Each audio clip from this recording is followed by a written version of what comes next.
नमस्कार, मेरा नाम है लक्ष्मी और आप देख रहे हैं न्यूज़ 18 बिहार झारखंड का डिजिटल प्लेटफॉर्म।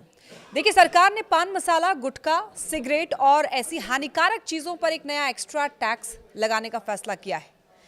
ये सेस इसलिए लगाया जा रहा है ताकि देश की सुरक्षा के लिए एक अलग फंड तैयार हो सके। जैसे कि कारगिल जैसे हालात में या फिर मॉडर्न वॉरफेयर के समय में सेना को हथियार, टेक्नोलॉजी और भी ज़रूरी उपकरण लेने में बजट की कोई कमी ना हो। वित्त मंत्री निर्मला सीतारमण ने लोकसभा में ये कहा कि 90 के दशक में आर्मी को सिर्फ 70 से 80% हथियार मिलते थे और बजट की कमी के कारण हम कारगिल जैसे हालात में कमजोर स्थिति में थे। अब ऐसा दोबारा ना हो, इसीलिए ये खास फंड जरूरी है। तो सरकार का ये कहना है कि ये टैक्स किसी जरूरी चीज पर नहीं बल्कि डीमेरिट गुड्स यानी कि ऐसे प्रोडक्ट जिनसे स्वास्थ्य को भारी नुकसान होता है उन पर लगाया जाएगा।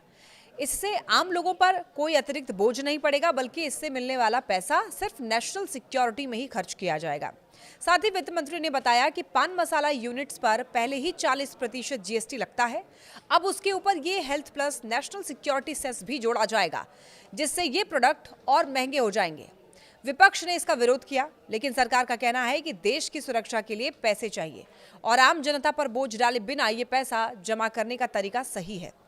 उन्होंने ये भी कहा कि सरकार ने आयकर और जीएसटी में छूट देकर लोगों को राहत दी है, इसीलिए हानिकारक प्रोडक्ट महंगे होना कोई गलत बात नहीं है।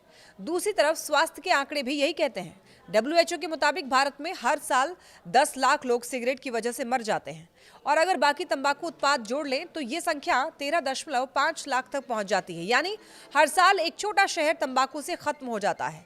भारत में करीब 25 करोड़ लोग स्मोकिंग करते हैं, जिनमें 20 करोड़ पुरुष और 5 करोड़ महिलाएं शामिल हैं।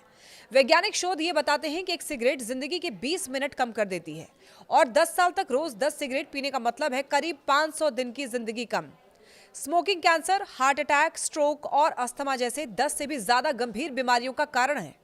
सरकार का कहना है कि शराब, सिगरेट से मिलने वाला टैक्स जितना फायदेमंद लगता है, असल में उससे ज्यादा नुकसान इनसे बनने वाली बीमारियां करती हैं। लाखों लोगों का इलाज, अस्पताल का खर्च, आर्थिक बोझ, ये सब मिलकर देश की अर्थव्यवस्था को भारी चोट पहुंचाते हैं, क्योंकि फिल्में और सोशल मीडिया स्मोकिंग को ग्लैमर बना देते हैं। इसीलिए अधिकतर लोग किशोरावस्था में ही सिगरेट की लत पकड़ लेते हैं और यही वजह है कि सरकार ये चाहती है कि ये प्रोडक्ट महंगे हों, कम बिकें और लोग इन्हें खरीदने से पहले 2 बार सोचें। तो कुल मिलाकर सरकार कह रही है कि हानिकारक प्रोडक्ट महंगे होंगे, लेकिन आम लोगों की जेब नहीं कटेगी और मिलने वाला पैसा सीधे उन हथियारों, तकनीक और सुरक्षा तैयारियों पर खर्च होगा जो देश को मजबूत बनाएंगी। यानी स्वास्थ्य और सुरक्षा दोनों के लिए एक साथ कदम।